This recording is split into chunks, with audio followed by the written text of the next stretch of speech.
Good morning, y'all. Doing anything in between here and there? How's everybody doing? Welcome to the 11/11 celebration. We've got those little blue things that are going around. Please register your attendance. That's a pretty awesome thing that we need y'all to do. And we're going to play a little music now. Y'all ready?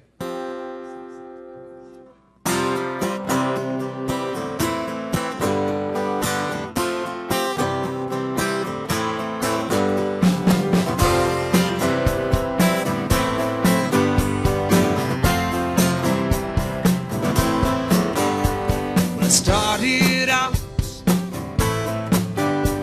down a dirty road. Started out all alone, and the sun went down as I crossed the hill, as the town lit up. The world got still. I'm learning to fly, but I ain't got wings. Coming down is the hardest thing. Well, the good old days may not return. The rocks might melt, and the sea may burn. I'm learning to fly, but I ain't got wings. And coming down is the hardest thing, yeah.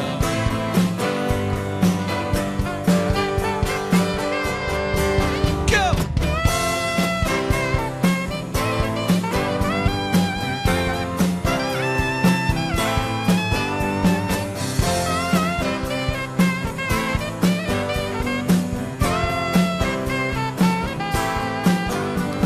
Some say life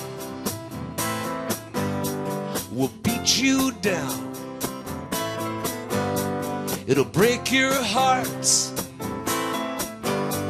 and steal your crown.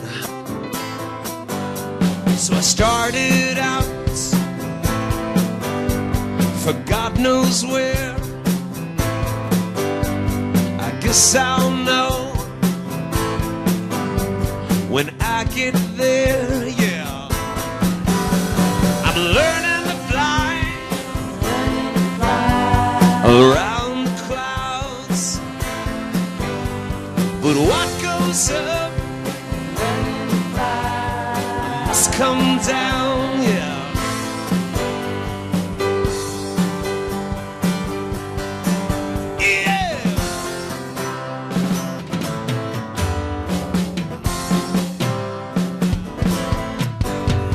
Learning to fly,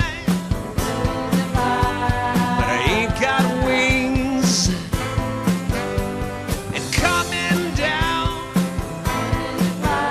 it's the hardest thing, yeah.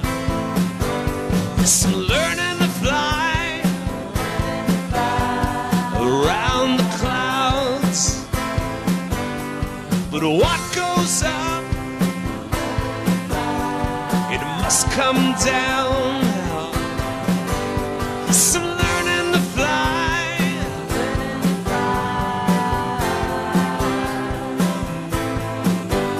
Yes, I'm learning to fly.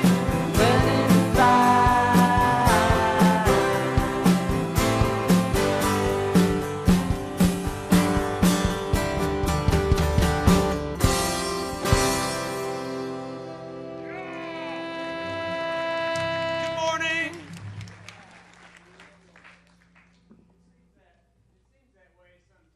Have the thing here. Oh, yes, here we are. It seems that way, doesn't it? Learning how to fly, where life's going, everything's going great. The next thing you know, we got to come down. Life always seems to have its obstacles. We want to think about just exactly what those things are today. Let's all stand together as we welcome God's presence in our midst and our awareness and presence with one another. Let's pray together. Holy One, as we come together this morning, there's another opportunity to be together and to celebrate, to share with one another in spirit and in word. And we give thanks this morning for a chance to also be open to your presence. Remind us, open our hearts, open our minds, that we may be present to what we need to hear. Amen. So I'm going to invite you to, first of all, to recognize the fact, if you haven't, that we changed the registration again. We went back to the old way only because you'll have to go afterwards, and if you'll find Marianne, if you'll just pat her on the back and console her. She's been struggling with the technology for the whole week of trying to figure out, and it's not her fault, but printing on these perforated pages apparently is really an interesting process. So we're going to bring it back because it was so nice. So many of you actually filled them out last week. It was really nice. So we want to do that again. But meanwhile, we are going to have our offering, which we take during this first song. So if you did bring an offering, please bring it forward, and let's sing together.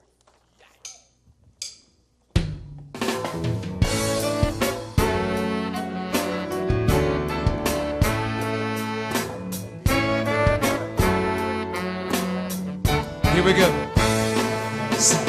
People get ready. There's a train coming. You don't need no package. You just get on board. All you need is faith to hear the diesels humming.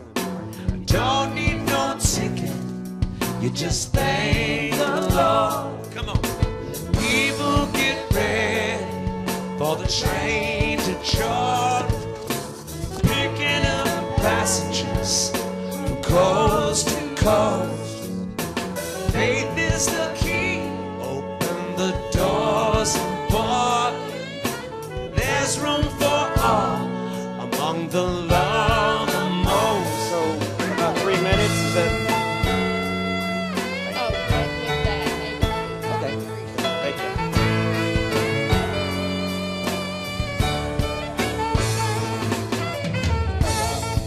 Look good.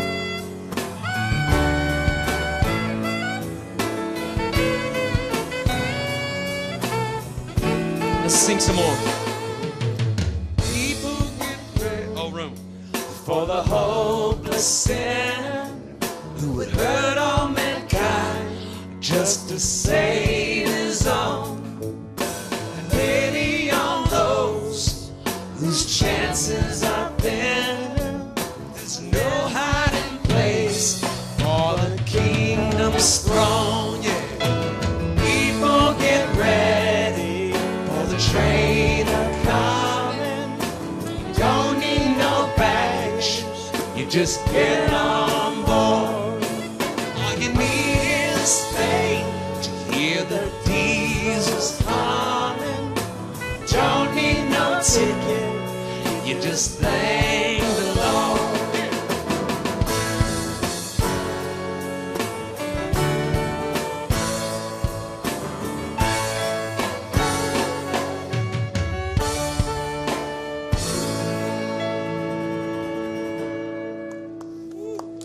Take a moment and show each other signs of peace, would you please? All right, so glad you're here.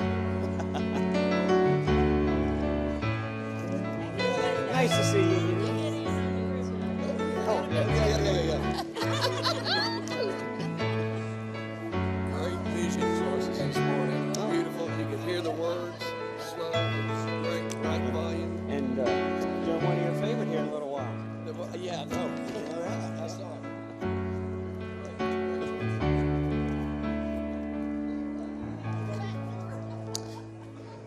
We're going to have a special announcement first. Yeah.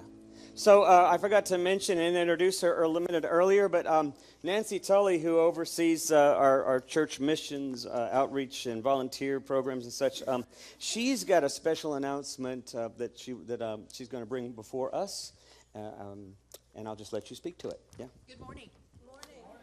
This fall, we have an extraordinary opportunity. If I asked in this room how many people believe that Jimmy Carter started Habitat for Humanity, I bet some of you would raise your hand.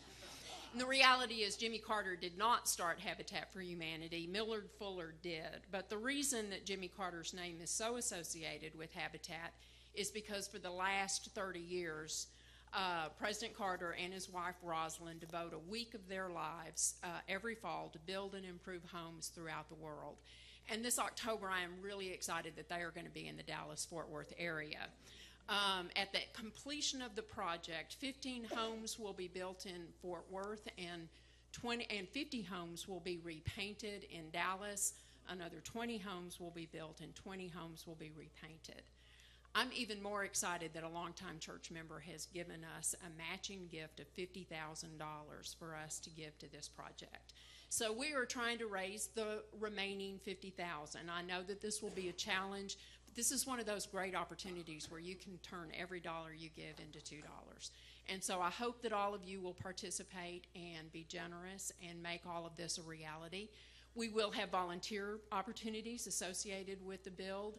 I don't know right now exactly what those look like. We're working out those details. I personally am going to do everything I can to shake the president's hand, but I don't know that I can promise that that will happen for you guys. At the end of the worship service, we're going to have volunteers at the doors, and there's envelopes with Carter Work Project in it. I ask that you take one and read it and see how you can be a part of this great project. Thank you so much.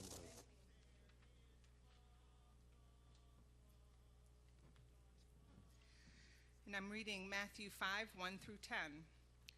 When Jesus saw his ministry drawing huge crowds, he climbed a hillside. Those who were apprenticed to him, the committed, climbed with him. Arriving at a quiet place, he sat down and taught his climbing companions.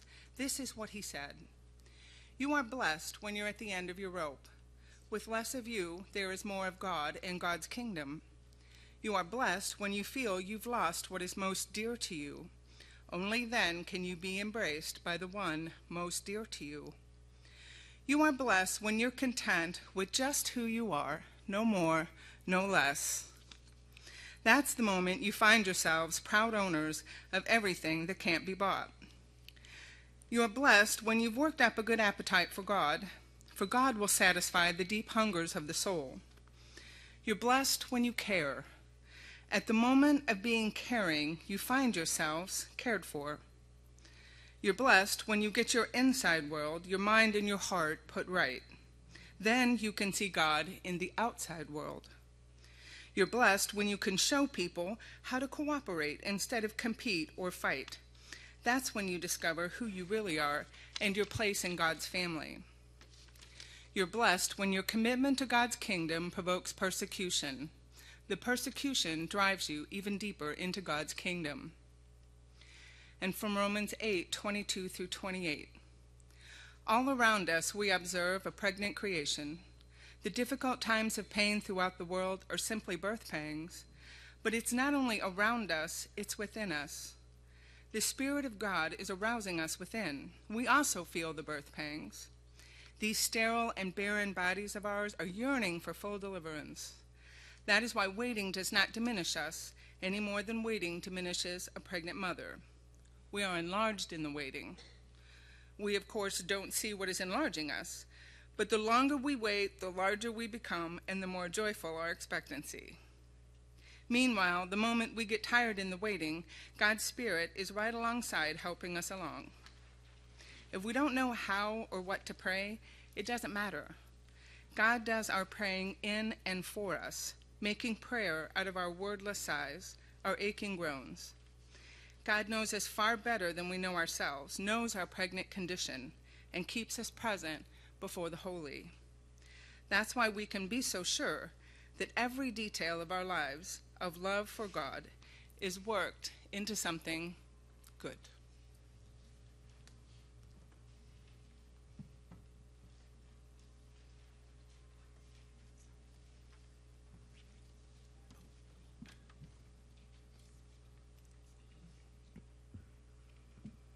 Well, it's time for road warriors to still your hearts, to take a deep breath, to rest into this moment. This is kairotic time, not just TikTok time. As the singing bowls begin their singing, let the clarity of that sound bring clarity to our hearts.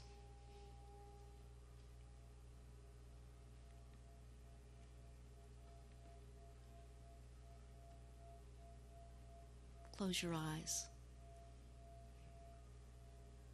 Be aware of your breath.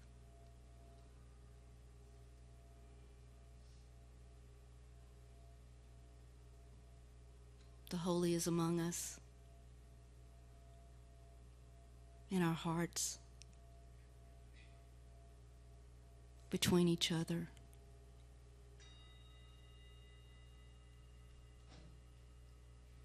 It's hard, it's difficult at times to know where the Spirit begins and the Spirit ends.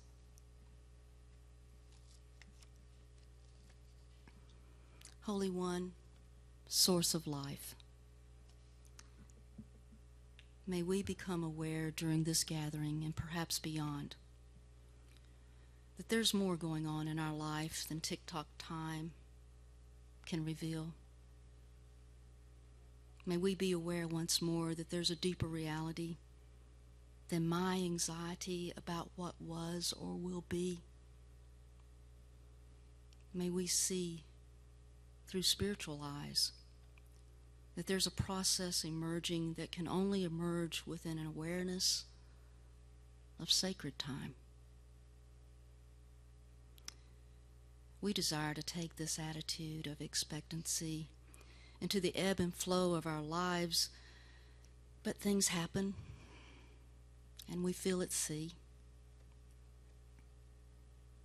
Remind us, Holy One, that what appears as an obstacle on our journey may not be what it seems. Could what appears to impede our progress be a teacher or even a gift?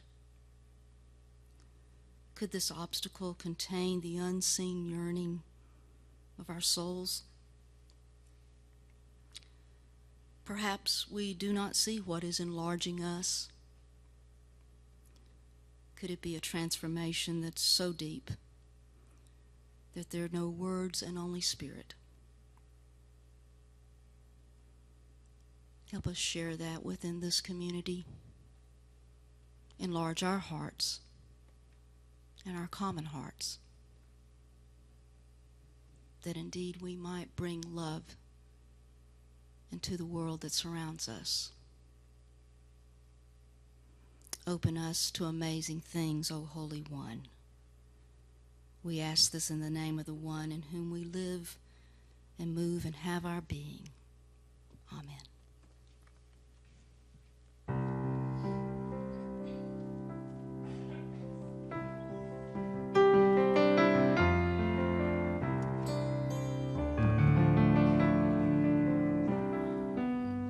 Y'all sing with us now. We are going, heaven knows where we are going. We'll know we're there, we will get there. Heaven knows how we will get there, we know we will. It may be hard, we know, and the road may be muddy and rough, but we'll get there. Heaven knows how we will get there, we know we will. One more time. We are going, heaven knows where we are going. We'll know we're there, we will get there. Heaven knows how we will get there, we know we will. It may be hard, we know, and the road may be muddy and rough, but we'll get there. Heaven knows how we will get there, we know we will. Oh yeah, yeah, oh yeah, yeah, oh yeah, yeah, oh yeah, yeah, oh yeah, yeah, yeah, oh yeah, yeah, oh yeah, yeah, oh yeah, yeah,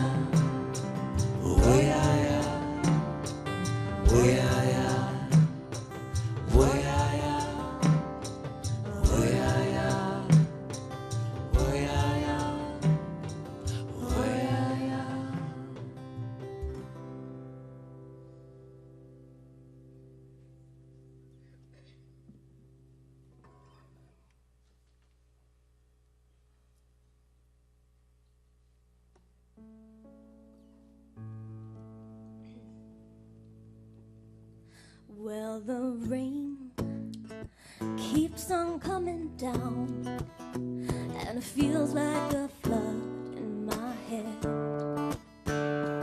And that road keeps on calling me.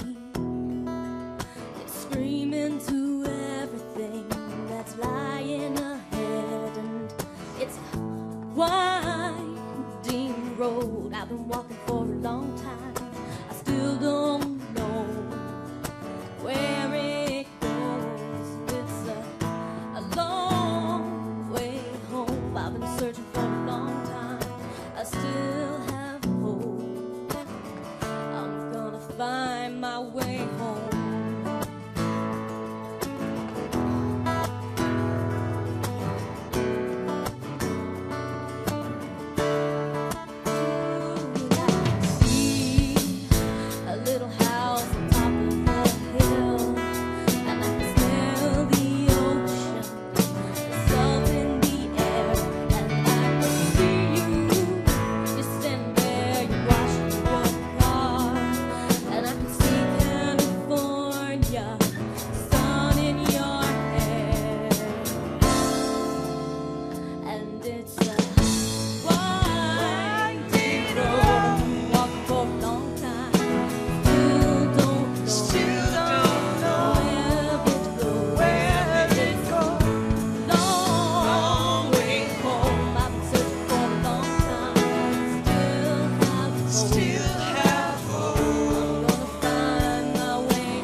Yep. There we go. All right. Music's so good this morning.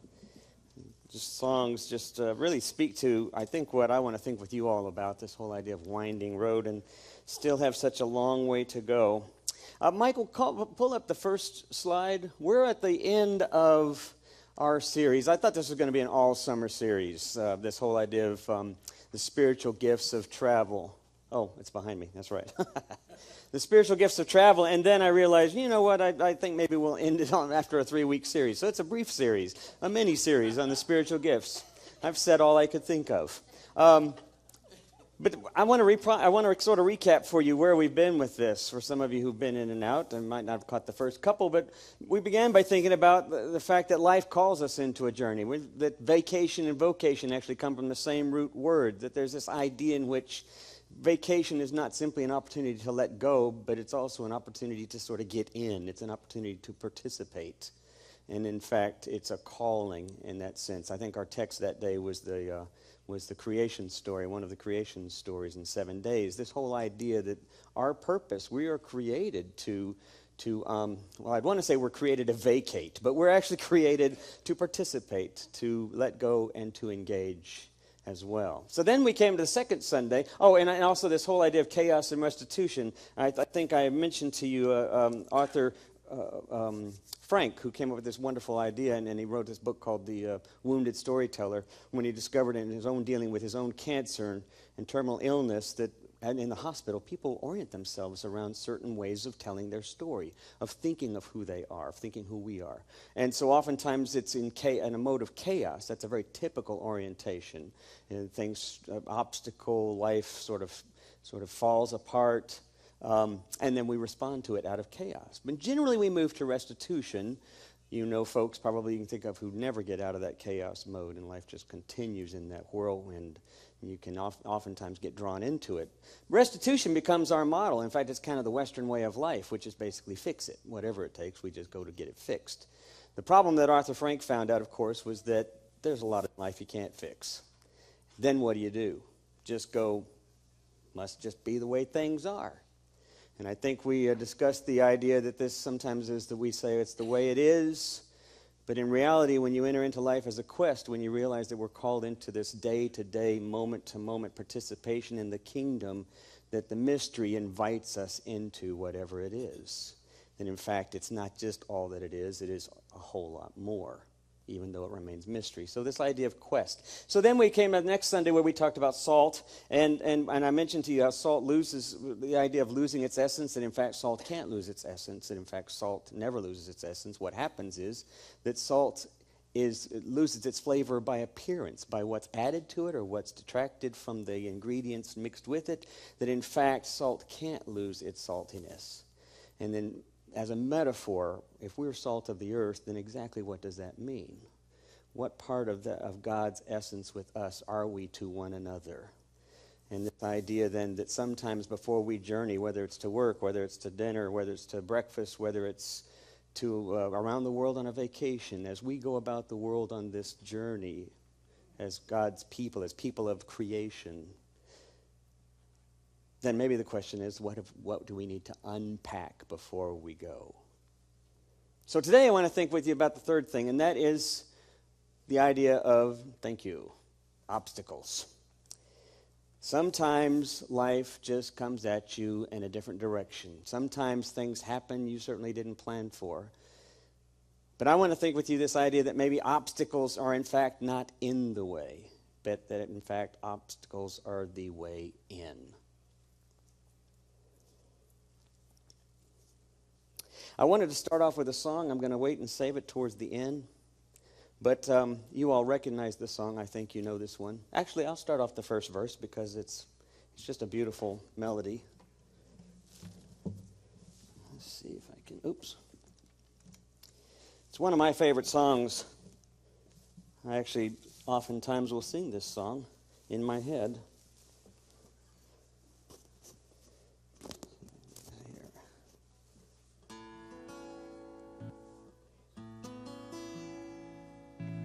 Go.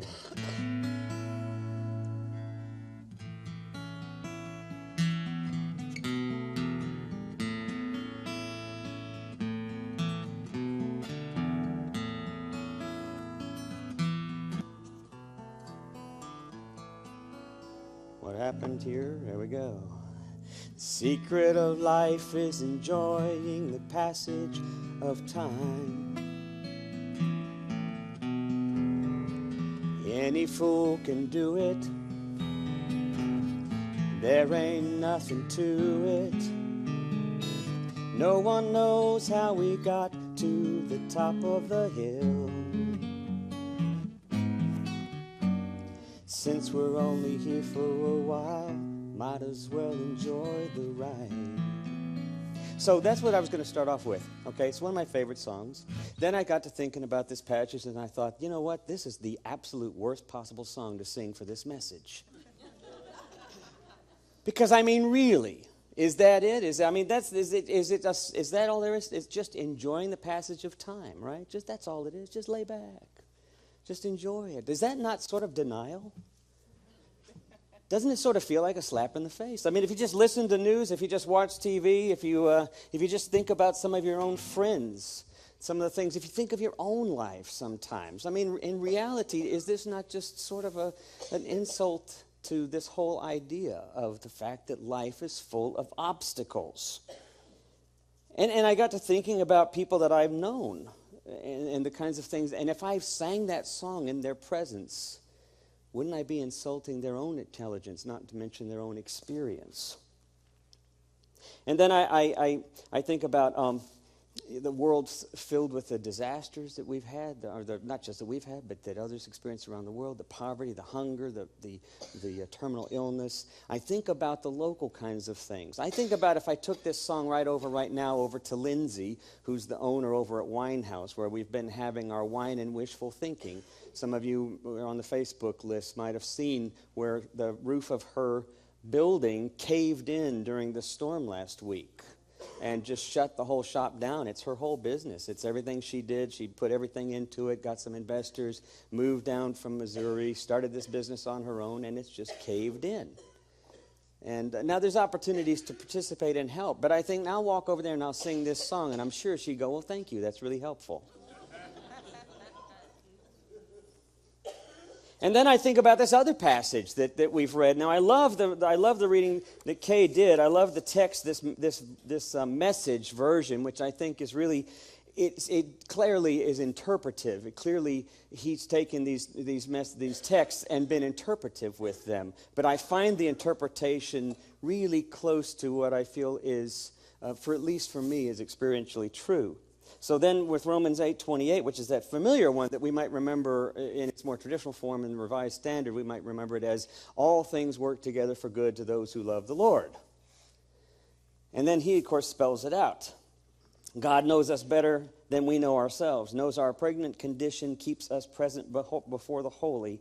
That's why we can be so sure that every detail in our lives of love for God is worked into something good. Again, part of me wants to go, really? I mean, if I'm honest, if I'm telling the truth, part of me wants to just say, I don't get that one bit. That just doesn't seem right. It doesn't seem fair. And of course I have friends, because I always play these out in my head. I always have these dialogues in my head. I have multiple friends in my head. And I'll sit there and start arguing, and I'll say, really, that's what it is. And then, of course, somebody will argue back and say, okay, no, it's just we don't understand. It's a mystery. We can't understand God's ways, and that you just have to let it go. And I'm going, no, you don't just let it go. Is that the answer for everything? Is when you don't understand it, you just let it go then? Is this still not denying the honesty of the pain, the frustration of the mystery? So I had to come back and think about exactly what are obstacles. I remember a friend of the family's, a guy named Aaron. My sons knew Aaron, and I won't give you too many other details about it, but I've talked about Aaron in here before. Aaron was active in the community. He was a kid who'd had multiple cancers. And he was very active in Kids Who Care, and he's just an amazing spirit, in spite of all of the illnesses that he suffered, and even his own mother, who had had a number of cancers that she had to deal with. Life just caving in on them. But you never would have necessarily noticed it about Aaron, other than his height was a little diminished because of the illnesses. He died at 20 years of age from just complications to his 5th cancer. But throughout those years, Aaron was just a spirit of not survival. No, he wasn't a spirit of survival. And if you'd said he was a fighting spirit, he wasn't that. He was a spirit of life. He just participated, and he engaged. He had a prosthetic eye. I've talked about it in the past. When Linda and I used to take our son Tim, who was younger, with Aaron, the two of them, they would dress up for trick-or-treating, and we would take them out on Halloween. And Aaron never really had much of a costume, and Tim was always going like, Aaron, where's your costume? And Aaron's like, I am a costume. Because he had a prosthetic eye. And the eye was given to him by the Dallas Cowboys. And as he got older, a little bit bigger, that eye was not always real tight in its fit. We walked up to one house one evening, and Linda and I were on the sidewalk, and Aaron and Tim walked up to the door, and the guy came out, literally, I'm not kidding, he had one of those googly eye kind of glasses, and he said, hey kids, what about this? And Aaron literally pulled his eye out and said, what about this? And it totally freaked the guy. And my wife and I were just sitting there shaking our head going, Aaron was amazing. And I think to myself, did that work for good? Certainly in some ways. Would we say, well, Aaron got the best end of it? I think maybe so. but not at first. I don't think that's the first way we would see it. I was talking with a friend of mine about a month and a half ago when I was in Kansas performing at a storytelling festival, and I've told about Kevin Kling before, an amazing individual. Kevin endured a almost fatal motorcycle accident, went through multiple surgeries. He was already malformed. He already had a left arm that was small and didn't function well, was mostly paralyzed. So the accident left him with paralysis on his right side, the function of his left leg. Over multiple surgeries, he eventually got the use of his right arm back, but not completely. His body was put back together so many different times. He said it was kind of funny. Sometimes people would show up with pictures of me so that the doctor had some guideline of what I looked like beforehand. And he said, I always got worried because one friend brought a picture with me holding my dog. And I was afraid they'd get the wrong one. But after he got better, he said he would go back for just makeup surgeries. He said once he was in the hallway, and this kid, he was wearing his hospital gown, and this kid walks up to him, and the kid had a scar on his face, down from the side of his head. And he said, hey, mister. And Kevin looks down, and he says, hey, what's going on? What happened to you? He said, I had a terrible fall, and I got 12 stitches in my head. And Kevin smiled, and he said, wow. Well, I had surgery, and I had stitches, and then he starts with his head, and he shows back behind the scalp there, and then he follows it down his arm, and then he follows more stitches down his leg, around to this leg, and down the other side of his back, completely sewn up, all around him. And the kid looks at him and says, yeah, but mine really hurt. That has become a quote for me, I mean, Kevin laughed and he said, you cannot argue with a person's pain. It is their own. Sometimes I think about all of these things and I think, well, my little complaints are petty. I didn't get the seat that I wanted on the plane. I got landed at the airport. I didn't get the car reservation. In fact, they lost my reservation. And then I have to take a cab to a site off the airport property in order to get a cab if I'm lucky. And then, of course, the room didn't work out. I mean, we think of small things in comparison to things like Aaron or Kevin's experiences. We think of these things, and yet the reality is, as small as they are nonetheless obstacles. We experience them every day. The waitress has an attitude. I mean, every day we experience them. The question is, what do we do with them? The obstacles that sort of get in our way almost feel like sometimes just a draw of luck, or perhaps we might even say it's God testing us. 4 years ago, I'm going to get this wrong. Nancy may be able to help me. I'm glad my wife and my other sons are not in here. I don't remember when they got married, but I know that they got married in November, but that wasn't their official wedding. And I don't know that I've ever told this story in here, but their official wedding actually happened in July, 5 months before the big wedding, before Tim and Emily got married. The reason for that was because they were going on an African mission trip together, one of Nancy's trips. And they wanted to have their passports all changed, and they wanted to have everything together between the two of them as a couple so that there wasn't a lot of confusion. So they wanted to get married ahead of time, but it needed to be somewhat secret because they were going to have the big celebration in November. So Linda and I decided to do the ceremony. I sang one of Tim's favorite songs, Fire and Rain, Matthew, and everyone, and Emily's mother came, and they weren't dressed up. But we were going to go over to the Botanic Gardens, and we were just going to have some pictures taken just with a camera. Emily's mom brought a camera, just a 35-millimeter camera, and Emily was just wearing a little flower dress. She was, however, holding flowers. So when we walked up to the gate to get into the Japanese Gardens, which is a wonderful place and holds so many memories for our family, where we've had family pictures for years, and for Tim as well. We got to that little gate and turnstile, and the woman called out and said, "Excuse me, are you going to take wedding pictures?" And we said, "Well, it's not really.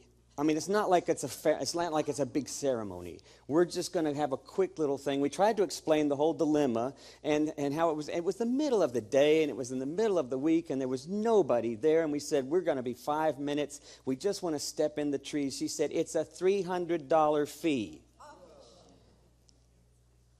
I said, "Well, I don't mind." And Linda, of course, was trying to be calm about this.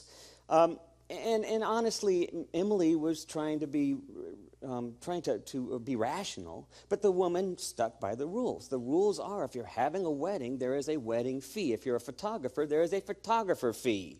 And we said, but there wasn't any arguing. So we said, fine. I looked over at Emily's mom and Linda, and I said, you know what? Botanic Garden's huge.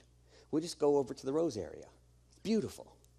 So we started to just leave, and we walked across the street, and we started walking over to the Rose area. And as we're walking down the sidewalk, I noticed a golf cart coming around this way.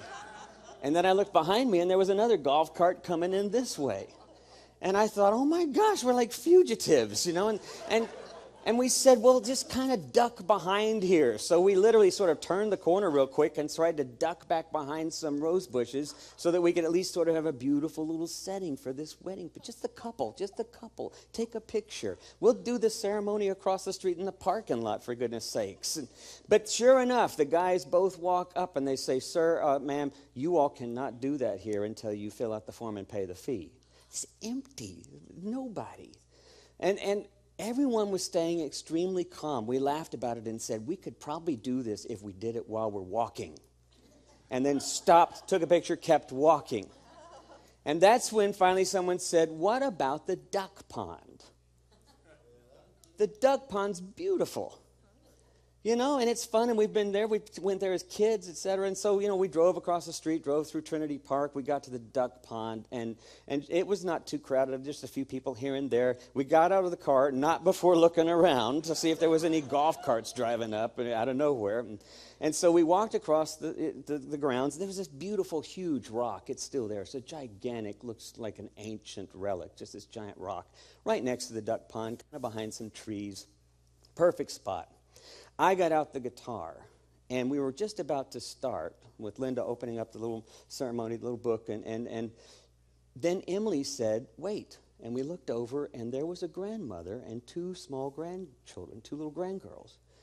And one of them had one of those caps on that you wear when you've had chemotherapy, and her head was bald.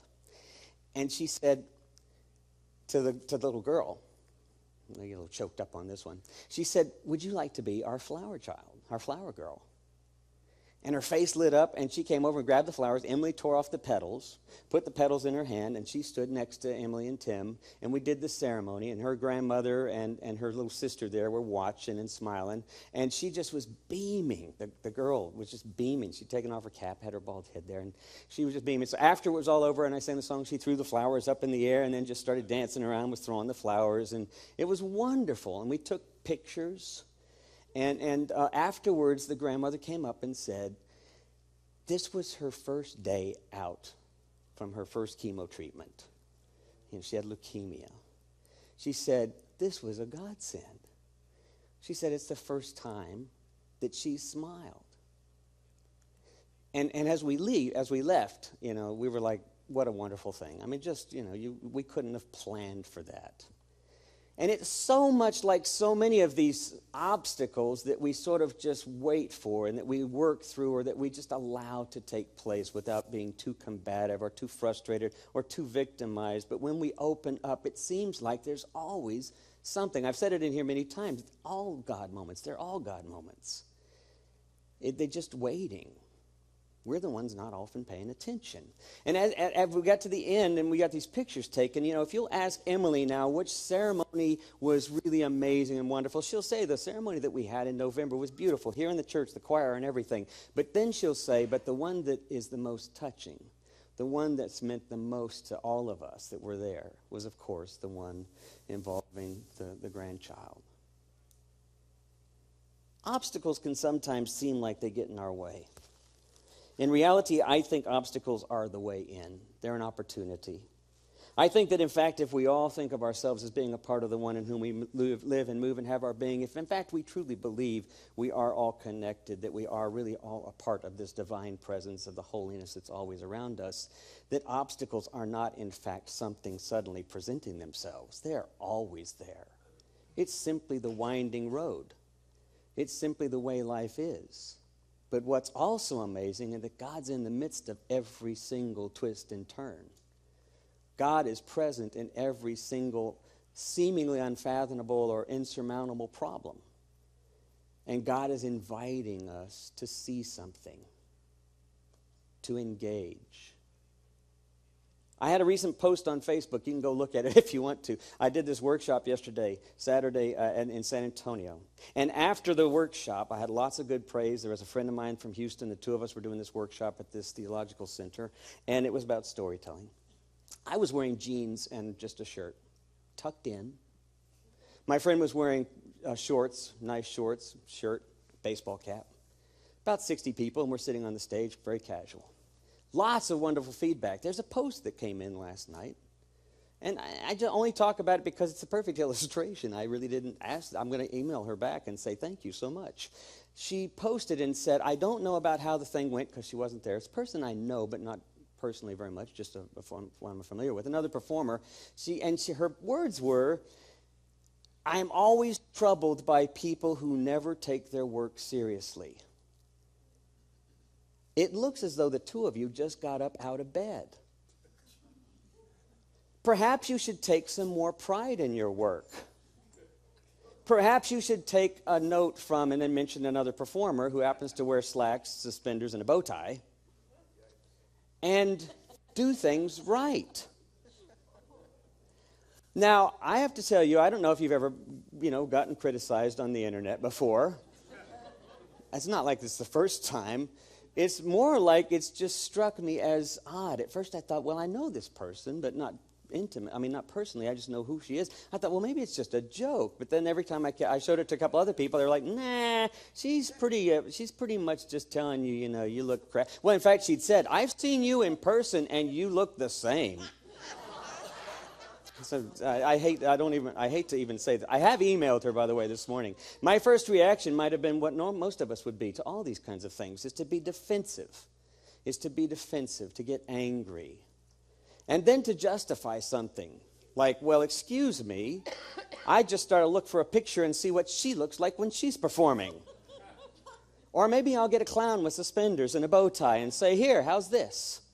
I mean, I thought of all of these sarcastic sort of remarks, and this was wrong. Then I thought I would just address the wrongness there on Facebook. Then I stopped, and I reminded myself, I really do this, and I encourage you to do this. If, in fact, we are about the kingdom, if, in fact, we are already a part of it, and if, in fact, we desire some time in order to be aware of that, then we have to ask ourselves, whenever we get upset with people, why? What's the real goal?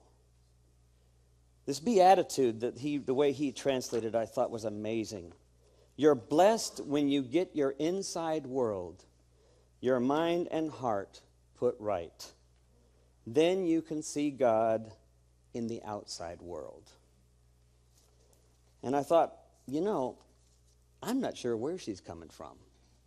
But to simply react is to also deny the fact that it doesn't matter what she thinks, we are all connected. So maybe I need to understand something.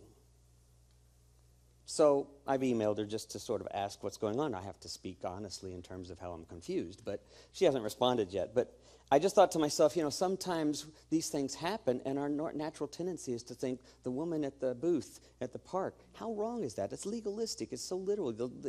Can't we just bend a little bit? Don't we see what's about to happen here? I mean, it happens all the time to us. Kevin Kling, I want to finish with one last story real quickly for Kevin Kling. He said once at the end of a series of weeks that he spent with a theater in Minnesota called Interact, he said he discovered something he didn't expect to. Kevin didn't ask to be in an accident that almost killed him. He didn't ask to be partially paralyzed to this day, his face still very disfigured. He was an actor. He was an NPR commentator. He didn't ask for any of this stuff. He joined this theater company, Interact Theater, and in the midst of this thing, these are all people with different disabilities. One who's got aphasia, who has trouble putting her thoughts to speech, and says, that guy that said, I think, therefore I am, she says, I can't think, so I guess that means I'm not. But as she's been in this program over a period of years, over a period of months, Kevin says, now she says, I am, therefore I think. Kevin said that when he first came into this group for the first time and all these people with all these disabilities, the director came up and said, how many of you, before we get into this new program we're doing, how many of you, if I offered you a pill that took everything away, that put everything back, that made everything so-called normal, how many of you would take the pill? Kevin was the only one out of 25 people that said, I would. And he didn't understand why. At the end of their tour, they were invited to go to Australia, and they performed outside of Sydney at this outdoor festival where there were 5,000 people. They prepared a song to sing with this opera singer, Terry Rhodes, who's a phenomenal tenor opera singer there in Sydney. And as he was singing, he did these performances. They got ready to do their conclusion, their finale, and the string quartet did not have the music. Something happened. And quickly, the director of the performance came out and said, we're just going to have to go with a duet with the opera singer and another one. And Kevin was like, no, we've worked on all this piece. How can we do this? And he said, it's all right. The guy got up and did his duet, but at the end, he looked out at the crowd. They'd already heard this Interact Theater do its performance and sing. He said, I understand there's a piano on the theater across the field. It's a small theater. They use it for small performances, but it may work. It's probably in tune. Would you all be willing to join us over there? Kevin said 5,000 people stood up, grabbed their picnic baskets and their blankets, marched across the field. They ended the concert with the performance with the opera singer. Kevin says it to me. He told me, he says, you know, at that moment, I knew what it meant when Dante said he was really willing to step into the inferno to know why. He said, I knew what it meant to see myself from the other side of the mirror. He said, and I knew what it meant finally to say, no matter what I've been through, if offered that pill, I would say no. We're going to close together. After I did all of this work thinking through this, it occurs to me, maybe this song does have it right. Maybe, in fact, time isn't really real, it's just your point of view. Maybe the secret of time is really, the secret of life is really allowing the passage, but more in the way that old poem says, let it go, let it all unravel, and it will be the path on which you travel. There's a comfort with knowing we're all part of these obstacles, one for another, as much as they feel like they're just us. So join in with me if you like.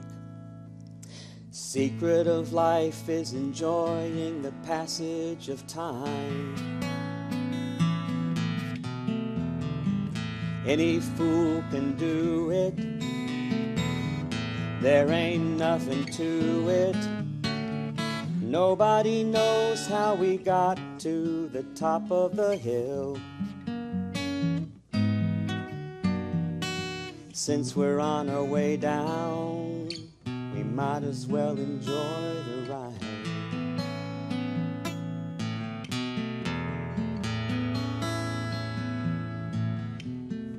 The secret of love is in opening up your heart. It's okay to feel afraid, but don't let that stand in your way. 'Cause anyone knows that love is the only road.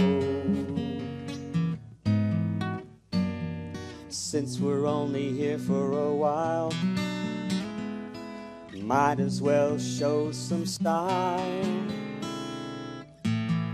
Give us a smile, isn't it a lovely ride? We're just gliding down. Try not to try too hard, it's just a lovely ride.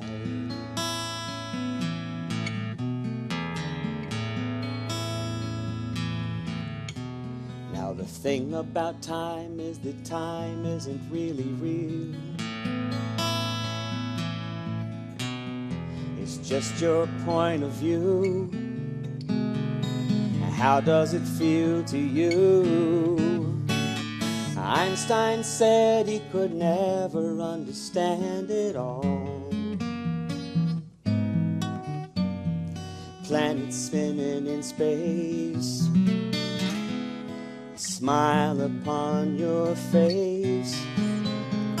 Welcome to the human race. Isn't it a lovely ride? We're just sliding down, gliding down. Try not to try too hard. It's just a lovely ride.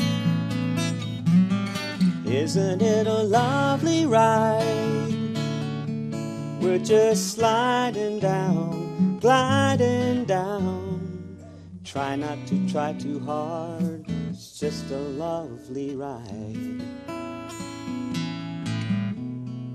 Secret of life is enjoying the passage of time.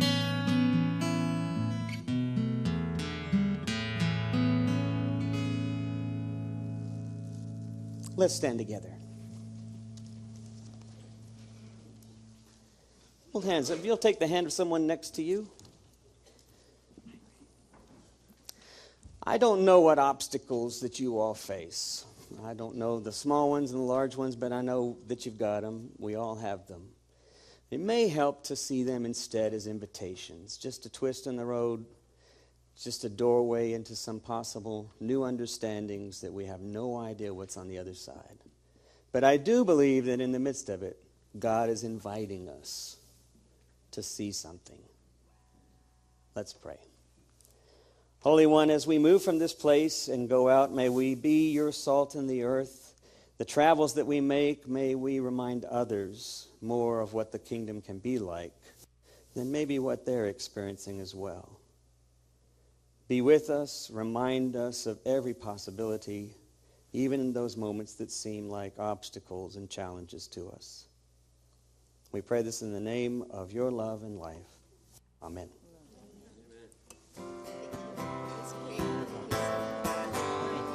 Thank you.